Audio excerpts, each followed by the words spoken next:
अथ हिरण्याक्ष वध।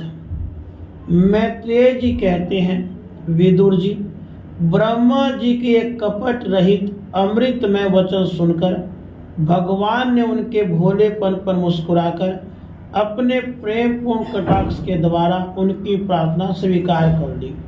फिर उन्होंने झपटकर अपने सामने निर्भय विचरते हुए शत्रु की ठुड्डी पर गदा मारी, किंतु हिरण्याक्ष की गदा से टकराकर वह गदा भगवान के हाथ से छूट गई और चक्कर काटते हुए जमीन पर गिरकर सुशोभित हुई। उस समय शत्रु पर वार करने का अच्छा अवसर पाकर भी हिरण्याक्ष ने उन्हें निरस्त्र देखकर युद्ध धर्म का पान करते हुए उन पर आक्रमण नहीं किया। उसने भगवान का क्रोध बढ़ाने के लिए ही ऐसा किया था। गदा गिर जाने पर और लोगों का हाहाकार बंद हो जाने पर प्रभु ने उसकी धर्म बुद्धि की प्रशंसा की और अपने सुदर्शन चक्र का स्मरण किया। चक्र तुरंत ही उपस्थित होकर भगवान के हाथ में घूमने लगा, किंतु वे अपने प्रमुख पार्षद दैत्याधम हिरण्याक्ष के साथ विशेष रूप से क्रीड़ा करने लगे। उस समय उनके प्रभाव को न जानने वाले देवताओं के विचित्र वचन सुनाई देने लगे। प्रभु, आपकी जय हो, इसे और न खिलाइए, शीघ्र ही मार डालिए। जब हिरण्याक्ष ने देखा कि कमलदल लोचन श्रीहरि उसके सामने चक्र लिए खड़े हैं, तब उसकी सारी इंद्रियां क्रोध से तिलमिला उठी और वह लंबी सांस लेता हुआ अपने दांतों से होठ चबाने लगा। उस समय वह तीखी दाढ़ों वाला दैत्य अपने नेत्रों से इस प्रकार उनकी ओर घूमने लगा मानो वह भगवान को भस्म कर देगा। उसने उछल कर, ले अब तू नहीं बच सकता, इस प्रकार ललकारते हुए श्रीहरि पर गदा से प्रहार किया।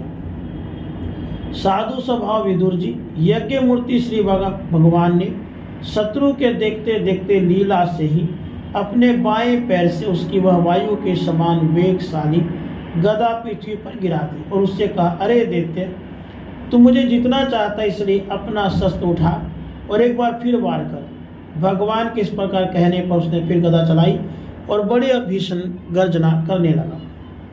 गदा को अपनी ओर आते देखकर भगवान ने जहाँ खड़े थे वहीं से उसे आते अनायास इस प्रकार पकड़ लिया जैसे गरुड़ सांपन को पकड़ ले। अपने उद्यम को इस प्रकार व्यर्थ हुआ देख उस महादैत्य घमंड ठंडा पड़ गया और उसका तेज नष्ट हो गया।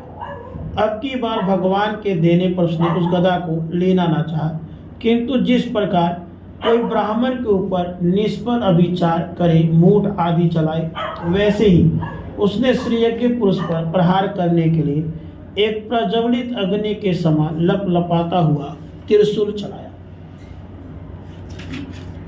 महाबली हिरण्याक्ष का अत्यंत वेग से छोड़ा हुआ वह तेजस्वी त्रिशूल आकाश में बड़ी तेजी से चमकने लगा। तब भगवान ने उसे अपनी तीखी धार वाले चक्र से इस प्रकार काट डाला जैसे इंद्र ने गरुड़ जी के छोड़े हुए तेजस्वी पंख को काट डाला था।